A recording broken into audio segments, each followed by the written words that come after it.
Hey, what's up, y'all? It's your boy Jay Ross, hanging out at the Sequel Theater with my dude, Big E, y'all, Eric Jones, sound engineer front of the house with Anthony Hamilton. Man, Trying to make it do what it do. man, you always do what it do, dog. That's why we gotta make sure we got all our inputs where they need to be. Man, I mean, you tried to explain it to me before, man, but I don't see how you know what button to push when you're supposed to push. It's just too many. That's what this digital stuff's all about. They got everything compacted in a small area. So technically you got 48 channels here.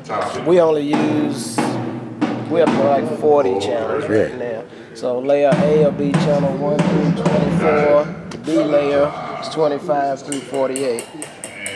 So then on top of that, you got your reverb or your effects return. So now this is your effects. I only use like 4, maybe 5 effects. I don't use a lot of reverb. I don't use it. The only thing mainly I use is delay. Then this layer here is your output layers. So aux 1 through 8, 9 through 16. Then they got something called personal cues. I never use this. I don't get that deep on this board. Then your matrix outputs. You got group outputs. And then your VCAs. I mix mainly from my VCAs once I get everything set. So I'm not all over the board. I'm mainly right here. I can run the whole show off of one page. I don't have to be flipping back and forth. So I try to make it easy for me. Yes, sir. Yeah, so hey, Eve, let me ask you this though, like you said with your effects and everything, do you hear it in your head what to do, or? Yeah, you gotta hear it before you do it. Yeah. Otherwise, you may do something that don't sound right. So if you hear it, then what do I need to do to make that happen? Yeah. Yeah. So, and this console is one of the early older digital boards, but it's still around. Yeah. You know, so. It works. I used to not like it until I understood what I actually needed to do to make it work. So you got plug-ins just like you do in the studio. So this board is technically like a studio board for the road. Right. So then you got all your EQs and compressors and reverbs like you would use in the studio. Yeah, but hey, how do you know when to use it though? You know what I'm saying? For cats that's coming up, man, how do you know when to just you gotta spend some time at home playing with them and listening to them, and you'll know the difference between a hall reverb, plate reverb, room reverb.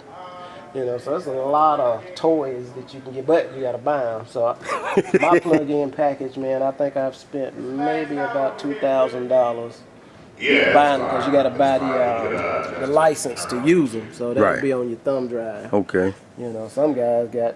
Man, they got $15,000, $20,000 worth of plug-ins because they do studio more than I do. Well, explain what plug-ins do. Just a computerized equalizer, computerized compressor. So you got these two. These are what's called SSL. There's an old analog board called SSL, old studio board. Okay. And this is supposed to mimic the actual equalizer and compressor off of the channel, off of that board. Yeah. So I use that on my kicks. Then on snares, I got another EQ for snares. And then I got a compressor that I use on the snare to get some more gain and output without having to keep cranking up gain here. Yeah. So you got to stay out of the red. That's the main thing with these digital boards. You got to stay out of the red. Analog boards are a little forgiving when you hit red, but digital boards you got to stay out of the red. So you got to find other places to get a little juice, get some gas. So. Have you ever did a gig and you say, man, I messed that up? Oh yeah. Yeah. Oh yeah. So what do you do in your mind? You just put it in the Rolodex and say, don't do that again? Yeah. So that's where my boy Wes comes into play. Wes, monitor engineer. Yeah, cause he can hear stuff before I hear it because he's sitting on stage. He can hear like the stage may resonate or maybe too much bass or something may be rumbling on stage for them that I don't hear. Right. So then Wes will call me and tell me which frequencies to duck out to sort of smooth out the stage. Because that's the main thing with Anthony. Bass gets in his way sometimes of what he wants to hear because he wants to hear the house. He's got wedges, he's got side fields, but I'm his monitor engineer as well. So I have to make sure that he's comfortable on stage, and that's where Wes and I communicate. Wes tells me what frequencies is resonating or messing with the stage. So that's my main guy. So, yeah. Well, E, you've been doing this for a minute, man. We've been knowing each other for some years now, dude. What make you keep on going this, man? especially like in these rooms like this, these old theaters. Yeah. I get a chance to feel like I'm part of the history back in the day, you know. Yeah. So it's all good, and I really love doing sound.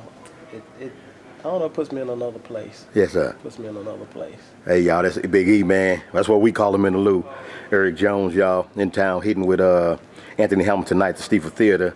We're going to get some more information from him. He's going to give us a walkthrough on some of the other things he do as far as, I don't even know what he do. Well, I have to set up the keyboards, have to get those plugged in, lined in, and we got MIDI from the keyboards over to the computers. I have to set up the computers. Man. Now we got a new interface. We just got it a week ago, and I had to relearn how to set all of that up. So But what's the interface, dog? interface gets the signals from the computer to the actual audio snake. So the sounds out of the computer to get to me, to get to the console. Yeah. Yeah, So when we heard, if we heard humming and everything, that's you?